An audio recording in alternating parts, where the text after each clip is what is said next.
হাওড়া থেকে মেট্রোয় উঠেছি আজ। দুই বয়স্ক ভদ্রলোক সিটে বসে গল্প জমিয়েছে।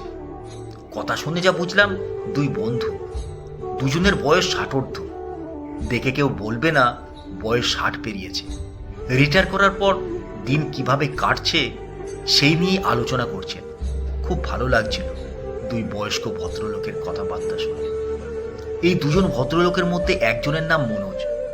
মনোজবাবু বললেন, ভেবেছিলাম রিটায়ার করার পর হাতে অফুরন্ত সময় পাব, এখন আর সময় কোথায়। তোর বাড়িতে যাব ভাবি, কিছুতেই সময় হয় না।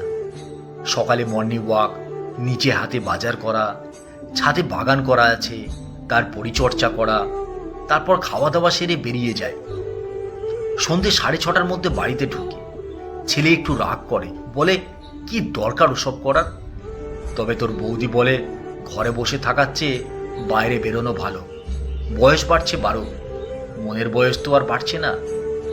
চাকরি করতে গিয়ে তখন তোমার সময় হয়নি, এখন যখন সময় হয়েছে শখ পূরণ করো।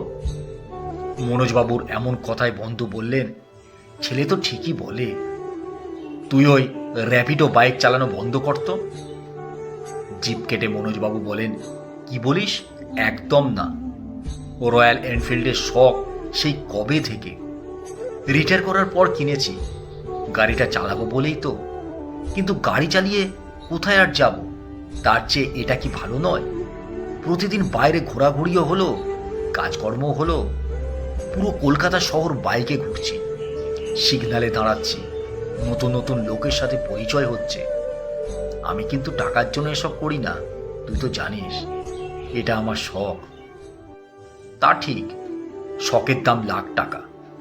আমার যেমন একটু অন্য রকমের শখ। বাড়িতে একদিন আয়, এসে দেখে যা ওদের। যাবো যাবো। বাড়িতে এখন কতজন আছে? পরিবার কি বেড়েছে? এখন আছে মোট 22টা। আমার নাতনি রাস্তা থেকে গত পরশুদিন একটাকে ধরে নিয়ে এসেছে। ওই বেড়ালটার নাম দিয়েছে ঝুমঝুমি। আমিও দাঁড়িয়ে দাঁড়িয়ে গল্প শুনছি। দুজন ভদ্রলোকের দুরকম শখের কথা জেনে ভালো লাগছিল বেশ। হঠাৎ করেই এই প্রসঙ্গ ছেড়ে মনোজবাবুকে বন্ধু জিজ্ঞাসা করলেন, ছেলের বিয়ের জন্য দেখাশোনা শুরু করেছিস, নাকি ছেলে প্রেম টেম করে রেখেছে? মনোজবাবু হাসলেন। হাসতে হাসতে বলেন, প্রেম করলে তো একটা দায়িত্ব কমে যেত আমার। ভালো মেয়ে তোর হাতে আছে? যদি থাকে বলিস, এই 26-এর শেষেই ছেলের বিয়ে দেব। তুই যদি বলিস তাহলে দেখতে পারি। কেমন মেয়ে চাই বল? ক্রাইটেরিয়া কিছু আছে? সেরকম কিছু নেই, নম্র, ভদ্র আর শিক্ষিত হলেই হবে। চাকরি করতে চাইলে করবে, মেয়েদের নিজের রোজগার থাকাটা বড্ড দরকার। আমার ছেলেকে তো তুই জানিস, চাকরি তো করছেই, ও আবার একটু ঘুরতে টুরতে ভালোবাসে। বছরে 2-3 বার করে বেরিয়ে পড়ে, বন্ধু বান্ধবদের সাথে যায়, ঘুরতে বেড়াতে ভালোবাসে। এমন একটা মেয়ে হলে মন্দ হয় না। খুব মন থেকে আমি আর ওর মা চাই, আমার ছেলে যেন ওর জীবনের ভালো মনের একটা বন্ধু পায়, সেই সাথে আমরাও একটা বন্ধু পাব। তবে একটাই শর্ত, আজকাল কি যেন সব হয়েছে, ব্লগার না ব্লগার, ওসব যেন না হয়।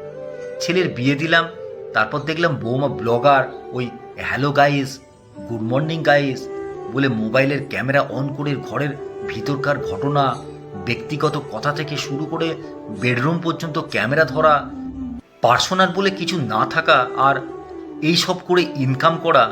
এমন মেয়ে আমাদের চায় না। দেখতে সুন্দরী না হলেও হবে, অন্তত তার বোধটুকু যেন থাকে। আমরা ভদ্র ফ্যামিলি ভাই, নিম্ন মানসিকতা আর রুচিহীন মেয়ে যেন না আসে, তাতে ছেলের বিয়ে হোক বা না হোক। সত্যি কথা বলতে, আমার ছেলের জন্য আমাদের বাড়িতে একজন ভালো মনের বন্ধু চাই। এবার তুই খোঁজ, তোকেই দায়িত্বটা দিলাম।